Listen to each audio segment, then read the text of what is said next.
Microphones will be placed on either side of the middle row to enable these questions to be asked. So at this stage, I'll call on the ushers and stewards to position the microphones so that the questions could be asked. Okay, so the gentlemen on either side of the middle row are with the microphone. So if you want to ask a question, please put up your hand. You catch my attention, I will. All right, so we have the president of the Ghana Journalists Association who is supposed to embody your collective aspirations. So I would accord him the courtesy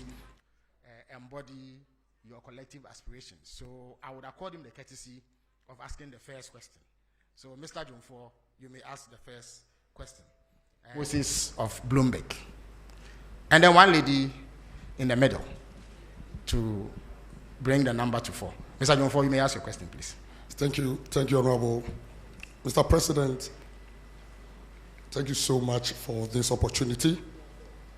And having been given the opportunity to set the tone for the media encounter, permit me to commend you for availing yourself for this media encounter and for your commitment to transparency and accountability.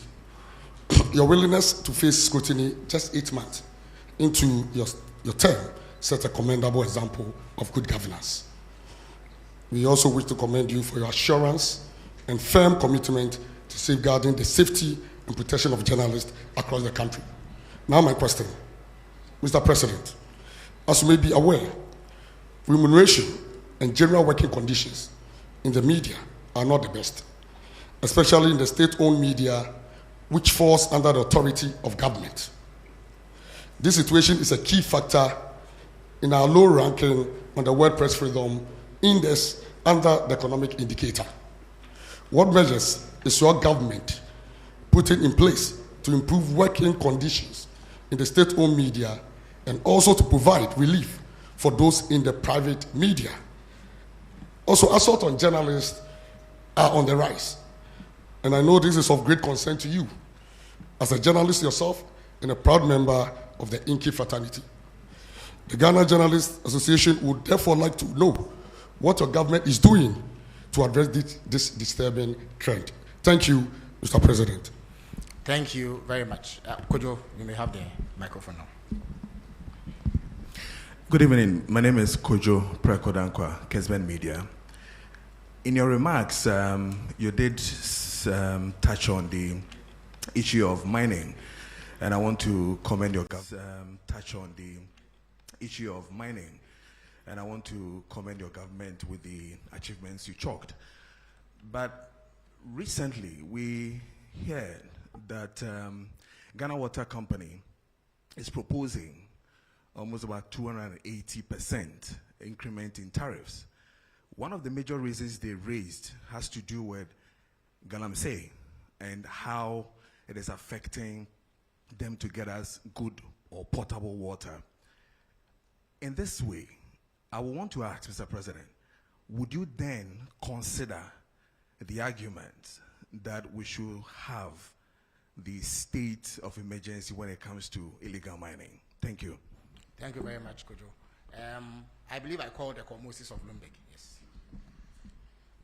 Your Excellency, thank you very much. My name is Akol Moses, a correspondent of Bloomberg. Your Excellency, Ghana's economic indicators have turned into a positive trajectory, and buoyed by the ratings you also referenced and investor confidence. Do you think that that gives you enough scope for you to go back to the international capital market, maybe for your first Eurobond after the defaults?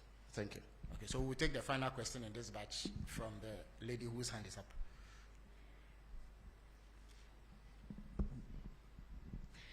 But I say, Ediamejeso ene apina pukua when near me wo Adom Brand, Sadum TV, and Adom FM.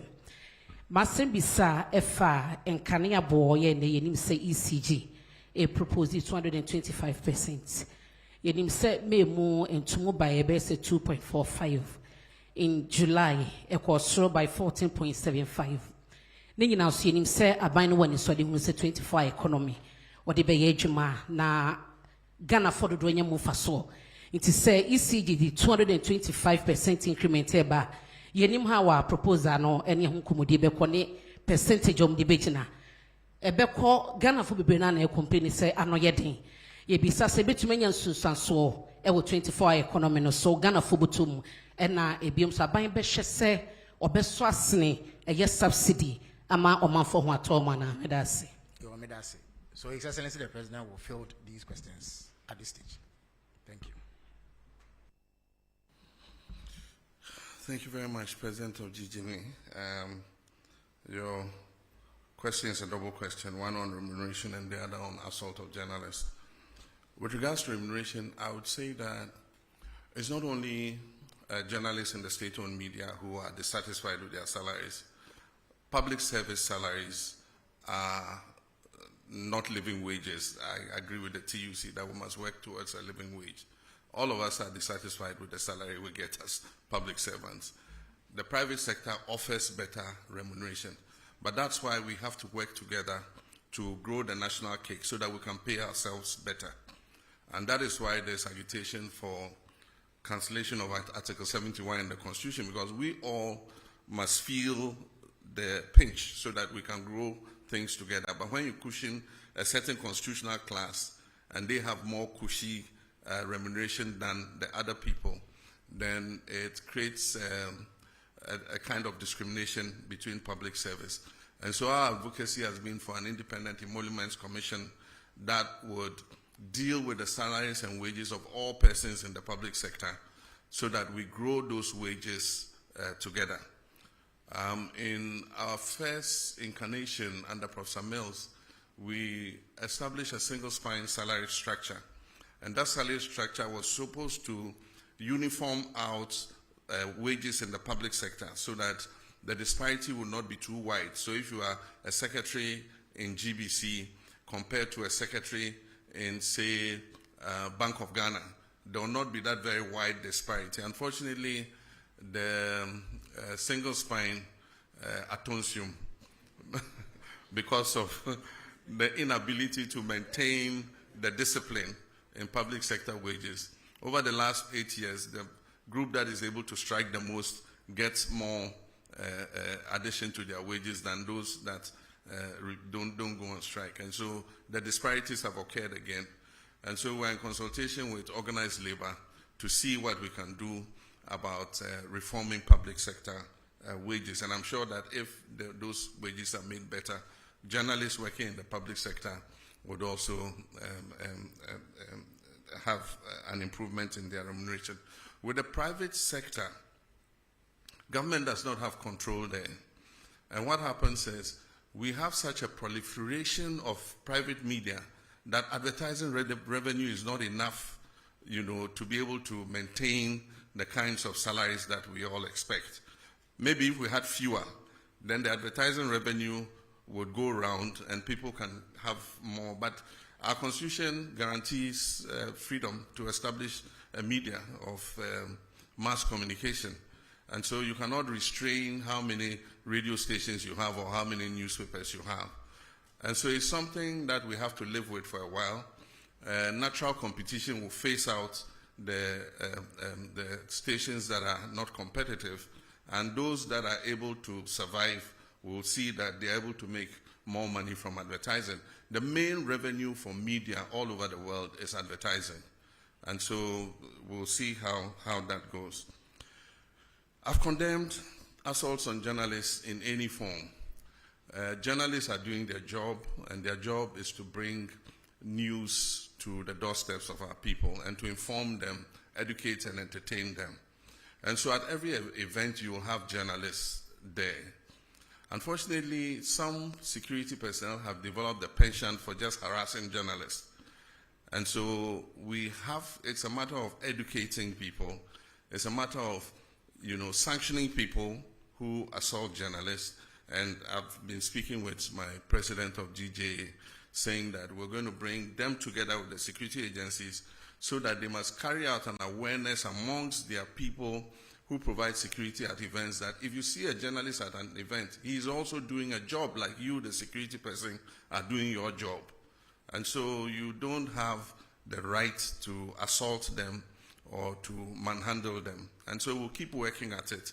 I mean, definitely As a member of the GJA, a lifetime member of the GJA, there's no way I'll condone assault of journalists in any form.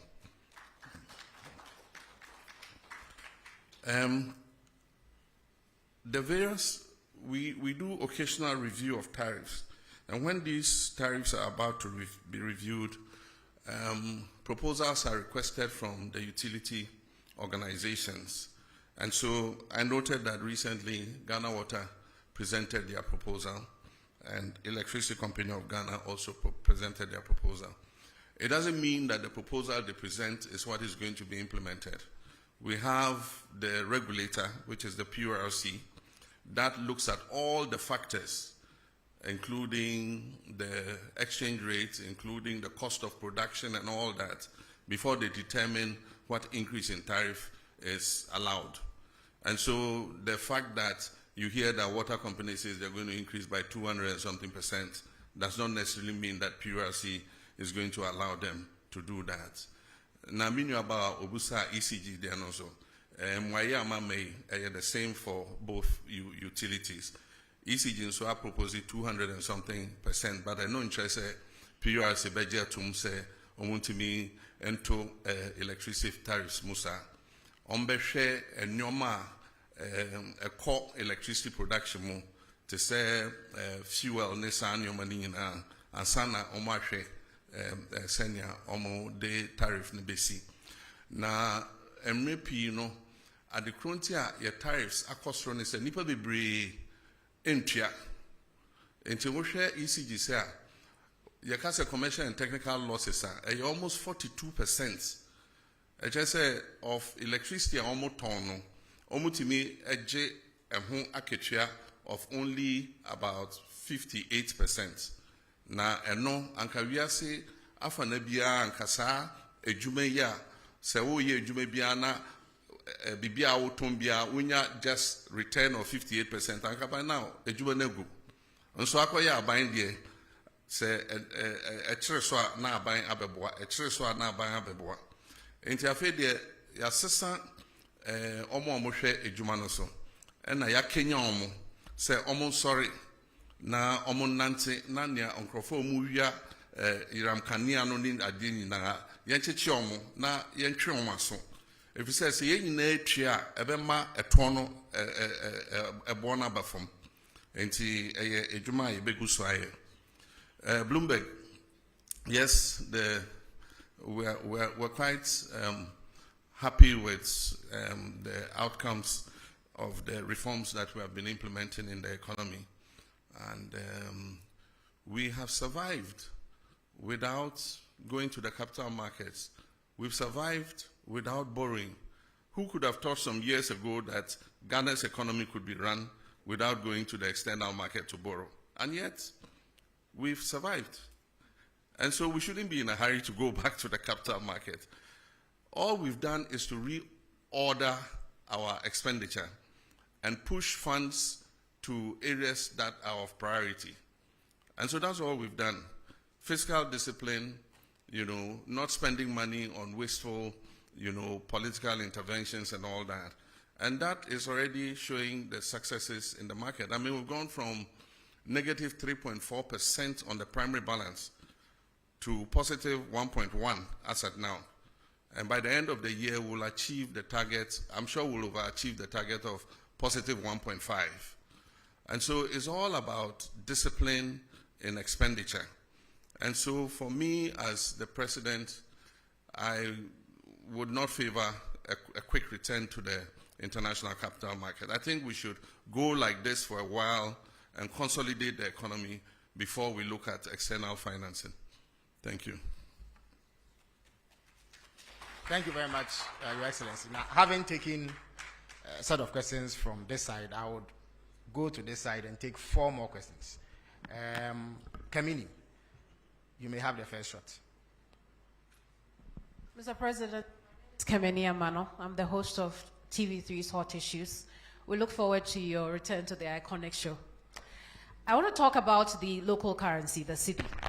In the second quarter of the year, we saw a very bullish rise in the value of the cedi. We are not seeing the same in the third quarter.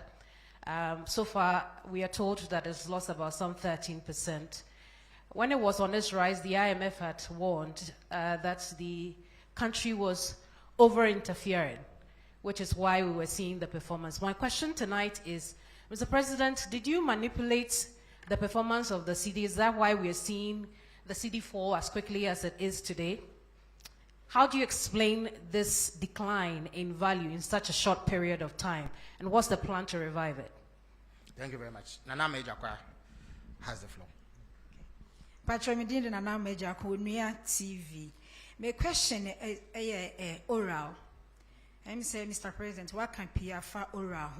Now, the last accountability series, Attorney General, a statement in Pesemi Redi Kakami quoting Kakranami to us. I wish to remind you of the fact that when I announced the Kwabena Edubuahi investigation, I was blunt in stating the fact that I am open to engaging in plea bargaining with those who have been investigated and found to have looted or stolen state resources. I mean no words about my intentions and will therefore not shut the door to any accused person willing to enter into negotiations with my office for purposes of reaching a plea agreement. Yenim se ya criminal and other offenses procedure amendment act 2022 plea bargaining. But my question is say fight corruption. That's Attorney General, State Attorney say we be na upon the atohonomwa. Say we loot state resource and as a fund bra. Then we may negotiate. Does it mean say we beti asese sikana me fire no me tuya ye jai no ana and they were honomwana. My question no it does. Justice from Shinhua News Agency. Thank you very much, Mr. President. My name is Justice from China State Media, Shinhua News Agency. Looking at the global trade crisis that was ignited by the United States President, people have been wondering what countries like Ghana would be doing as a response. But we realized recently that the Chinese government has actually granted all African countries a zero tariff into their market. What will Ghana be doing to take advantage of that for our trading to be boosted as a substitute to what we may have been losing from the United States side? Thank you. Before I take the final question from here, let me indicate that we are joined by journalists from across the regions through the power of technology. So as and when the technical folks sit down me, I would ask them to also contribute to this question and answer session. Alfred, you may have the last word in this batch. Thank you. Good evening, Mr. President. My name is Alfred Okanse. I work with TV3 as part of Media General. Just on the back of the oral question that was asked by a colleague of mine, over the weekend we had the General Secretary of your party indicate that there are some NDC lawyers who are cutting deals with some persons who are standing trial for acts of corruption. Is this statement one that you're minded by? And if you are, what are you going to do about this, especially because of how committed you are, as you indicated, to pursue oral because the Ghanaian people expect that you should do so? Thank you. Thank you very much, Alfred. Now, we are joined by William Menta from Rich FM. So, William, if you can hear me, you have the floor. Okay, so my name is William Menta from Asimfosu-based Rich FM Central Region. And Mr. President, Central Region is known as the heartbeat of education and tourism. Yet our people still struggle with unemployment and underdeveloped infrastructure. What specific steps is your government and our strengths into real jobs and opportunities for the youth? Thank you. Thank you very much. Your Excellency, you may answer this question, sir.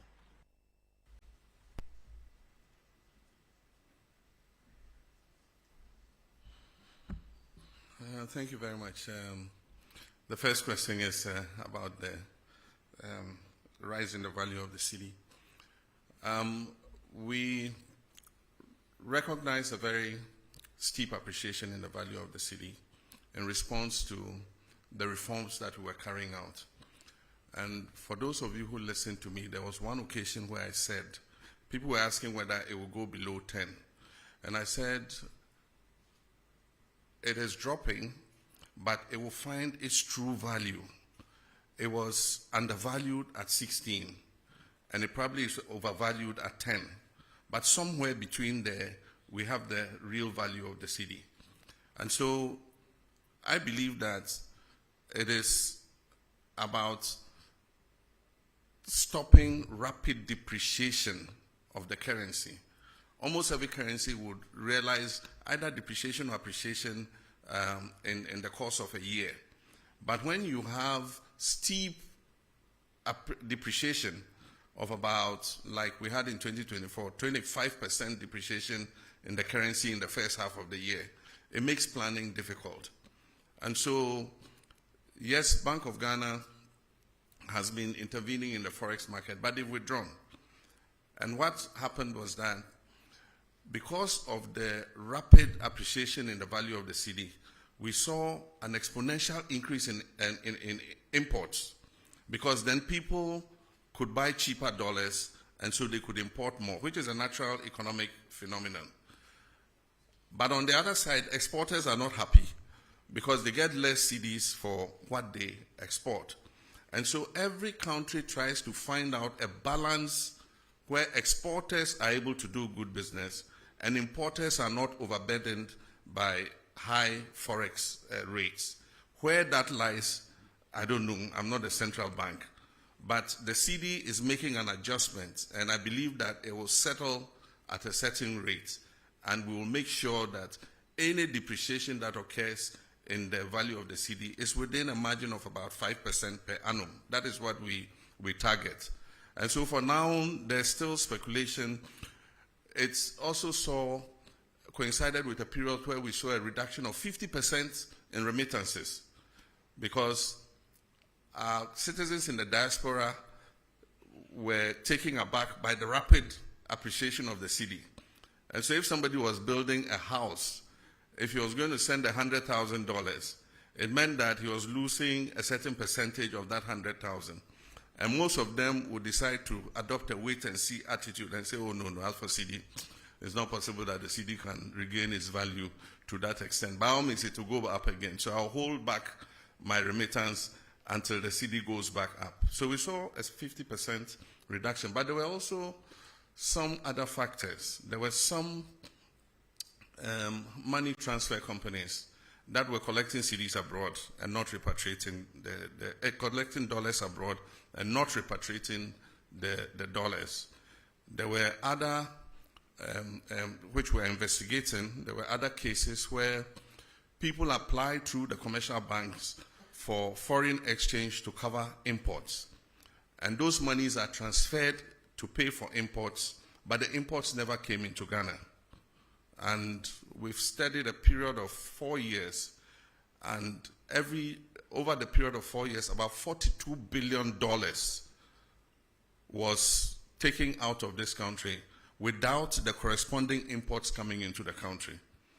And so we've started sanctioning some banks, and soon we'll start interrogating some individuals who ostensibly took money out against imports but never brought those imports. We want to know what happened and if there was wrongdoing to sanction whoever it is.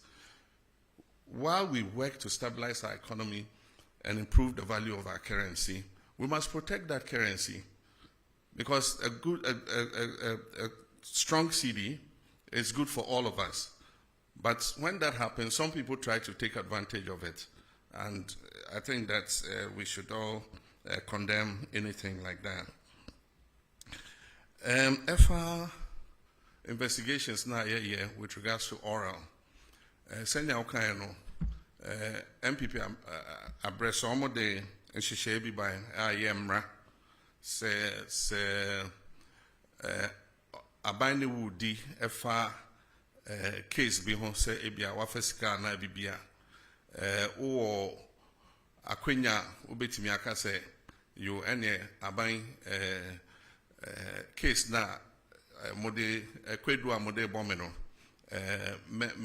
me sande sika na se agudie bia na se bibia mode bomi kwedu no me sande aba se ne be ya bomfa me nkoto how do they call imprisonment efiase bomfa me nkoto efiase enti ayemra edaho enti obi a yabɔ no kwedu bia ɛwɔ tumi sɛ ɔbɛka sɛ yo ɛne yɛntwa so na memfa sɛ imra na yɛngyae saa ɛyi no enti ɛno ɛnyɛ aban ɛna ɛbɛka ɛyɛ nipa a yɛde no akɔgyina court nso sɛ ɔka sɛ o mungyae asɛm no mu na memfa sɛ imra na sɛ agodie bi a mefa yɛ memfa mmra na sɛ japadie bi a mefa yɛ memfa mmra na sɛ bibi aban wɔ akwanya sɛ yɛbɛka sɛ de bi yɛngye na yɛbɛtoa so ɛne case no enti egyina case no ɛne nea nipa no yɛɛ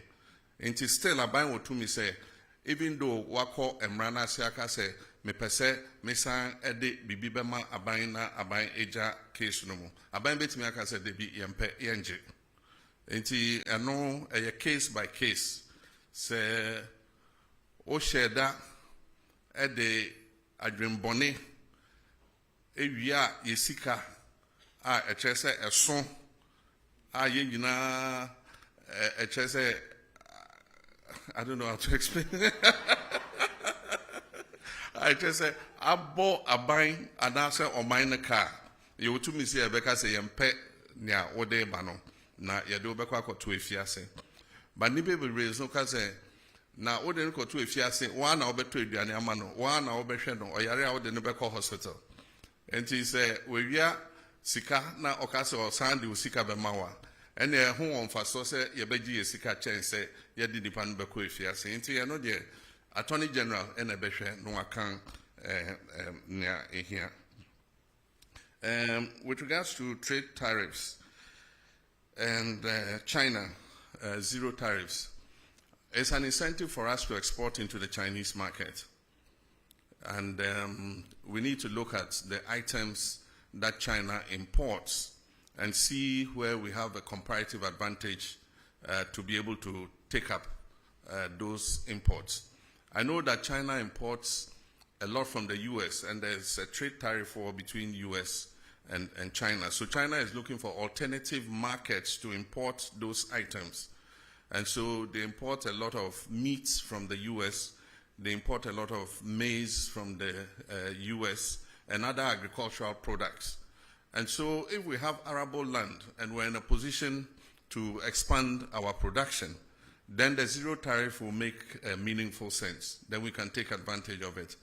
But it is just a figure if we are not able to respond and be able to export into the Chinese market. But I think that it offers an opportunity for diversification of markets. Nobody wins tariff wars.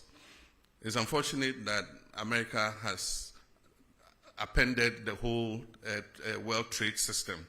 We all work towards a rules-based trading system. It took years of negotiation from Rio to Doha round and all that.